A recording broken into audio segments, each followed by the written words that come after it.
कुछ प्रश्न किसी, कुछ टीका टिप्पणी, क्वेश्चन? हरे कृष्ण प्रभु जी, बहुत सुंदर क्लास। जो हमने अभी जो कथा सुने बहुलास व राजा की और श्रुतदेव गरीब ब्राह्मण की, जिसमें भगवान कोई भेदभाव किए बिना उनके घर जाकर उनका आमंत्रण स्वीकार करते हैं। लेकिन हम देखते हैं कि मंदिरों में भक्त लोग भेदभाव करते हैं किसी धनी व्यक्ति में और गरीब व्यक्ति में, या उनके स्वागत सत्कार में, या अनेक प्रकार से भेदभाव करके उनके साथ व्यवहार करते हैं।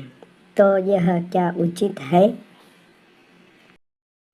हाँ, उचित मतलब उस भक्त का क्या अंदर की भावना है उसके ऊपर भी है। हाँ मतलब, हाँ इसलिए मतलब हम भी जो देखने वाले उनको भी देखना चाहिए कि वो जो भक्त किसके साथ जो व्यवहार कर रहा है उसकी क्या भावना है, वो भी देखना है।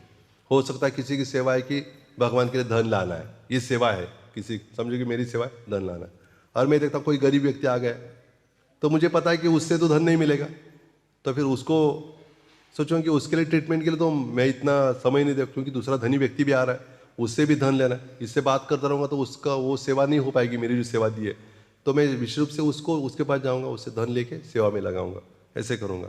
तो एक बार नोएडा में मुझे पूछा एक किसी व्यक्ति ने, मैंने प्रवचन दिया, प्रवचन संडे का प्रवचन था, प्रवचन हो गया और नीचे उतर गया, तो एक व्यक्ति ने कहा, उसको देखा था मैंने, आता था बार बार वो, उसने कहा कि ये मुझे एक बात अच्छी नहीं लगती। बोले क्या बात है? आप लोग क्या करते हो इधर इस्कॉन वाले कि जो धनी व्यक्ति आता है तो उससे आरती करवाते हो, आप बाहर खड़े रह के आरती करवाते ना, तो डोनर है तो, और फिर जो गरीब है उनको पूछते भी नहीं। तो मैंने कहा देखिए आपको एक अंदर की बात बताओ। बोले क्या बात है? बात ऐसी है ना, जो अमीर लोग हैं, धनी लोग हैं, उनको बाहर से आरती कराते हैं, और जो गरीब है ना लोग हैं उनको जप माला दे के दीक्षा दे के अंदर से आरती कराते हैं हम। बोले कि अच्छी बात है। मैंने कहा आप गरीब हो? बोले हम गरीब हैं, तो आप माला करो, 16 माला करो, दीक्षा लो, अंदर जाओ आप भी।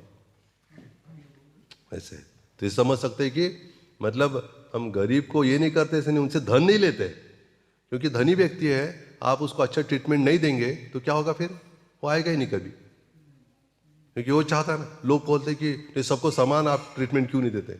समान ट्रीटमेंट हम दे सकते हैं, लेकिन वो उनको पता नहीं ना कि हम समान देख रहे हैं, उनको नहीं चाहिए समानता। कोई बात नहीं, हम दूसरी दृष्टि से करेंगे। आपके बाद धन लेना है आपसे, तो आपसे प्रभुपाद भी कहते हैं ना कि आप जाके बोलो आप सबसे बड़े क्या हो, आप सबसे बुद्धिमान हो सकते एक नंबर का मूर्ख है, फिर भी आप बोलो उसको स्तुति करो आप बहुत बुद्धिमान हो, तो क्या सोचेगा, अरे मेरी तारीफ कर रहे हैं तो मुझे कुछ तो करना चाहिए, हो गया शुरू सेवा उनकी।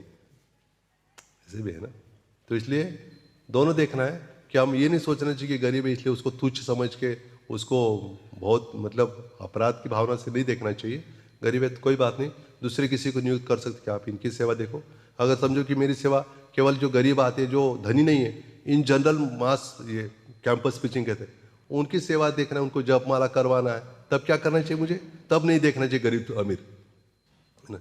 अमीर आए उसको भी जपमाला सबको दे, फिर उसके भेदभाव नहीं है। लेकिन किसी की सेवा ही वही है, हाँ, कि जो धनी है उनसे आप धन लेना है, तो फिर क्या करना होगा उनको, उनके लिए व्यवस्था तो करनी, नहीं तो वो देंगे भी नहीं। फिर उनको सेवा में लगाने के उद्देश्य से आप अगर कर रहे हो ऐसा तो गलत नहीं है वो।